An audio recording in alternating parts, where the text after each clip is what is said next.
ഇത് നമുക്ക് സ്വന്തമായിട്ട് തന്നെ വരച്ച് ചെയ്യാൻ പറ്റിയ ഒരു സാധനമാണ്. അതായത് 4x ഷീറ്റ് എന്ന് പറയും. ഇതിൽ 3mm 2 ഷീറ്റാണ് ഞാൻ ചേർത്ത് ഒട്ടിച്ചിരിക്കുന്നത് ഇതുപോലെ. അപ്പോൾ നമുക്ക് കട്ട് ചെയ്യാൻ എളുപ്പമാണ്. എൻഡ് മാത്രം നിങ്ങൾ ഒട്ടിക്കുക. ഫ്ലെക്സ് ക്യൂക്ക് വെച്ച് ഒട്ടിച്ചാൽ മതിയാവും. എൻഡ് മാത്രം ഒട്ടിച്ചാൽ നമുക്ക് അകം കട്ട് ചെയ്യാൻ എളുപ്പമാണ്. ഫുള്ള് ചേർത്തൊട്ടിച്ചാൽ കട്ട് ചെയ്യാൻ പാടായിരിക്കും. അത് കഴിഞ്ഞ ശേഷം ഒട്ടിക്കാം. അപ്പോൾ ഇത് നമ്മളിപ്പോൾ യൂസ് ചെയ്യുന്നത് ഷൂട്ടിന് വേണ്ടിയാണ്. ഷൂട്ട് ചെയ്യുന്ന സമയത്ത് ലൈറ്റ് പാസ് ചെയ്യുമ്പോൾ ഇത് ഡിസൈൻ വാളിൽ കിട്ടാൻ വേണ്ടിയിട്ടാണ് ചെയ്യുന്നത്. പക്ഷേ ഇതേ സാധനം തന്നെ നിങ്ങൾക്ക് വീട്ടിൽ വിൻഡോസിലോ നല്ല ഡിസൈൻ കബോർഡ് വരുന്ന ഭാഗത്തൊക്കെ കട്ട് ചെയ്യാമെന്നുള്ളതാണ്.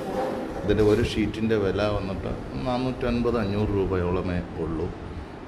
അത് വാങ്ങിയാൽ നമുക്ക് കുറേ പീസുകൾ ഇതുപോലെ ചെയ്യാൻ പറ്റും. അതുപോലെ കട്ട് ചെയ്ത പീസുകൾ ഉപയോഗിച്ച് നമുക്ക് വേറെ ആർട്ട് സാധനങ്ങളും ഉണ്ടാക്കാൻ പറ്റും. അപ്പോൾ ഇതൊന്ന് എല്ലാവരും ട്രൈ ചെയ്ത് നോക്കുക. ഈ നൈഫ് വെച്ച് തന്നെ ഇത് കട്ടാവും കേട്ടോ. ഇതുപോലത്തെ സ്റ്റീൽ നൈഫ് വെച്ചിട്ട് ഇത് കട്ട് ചെയ്യാവുന്നതേ ഉള്ളൂ.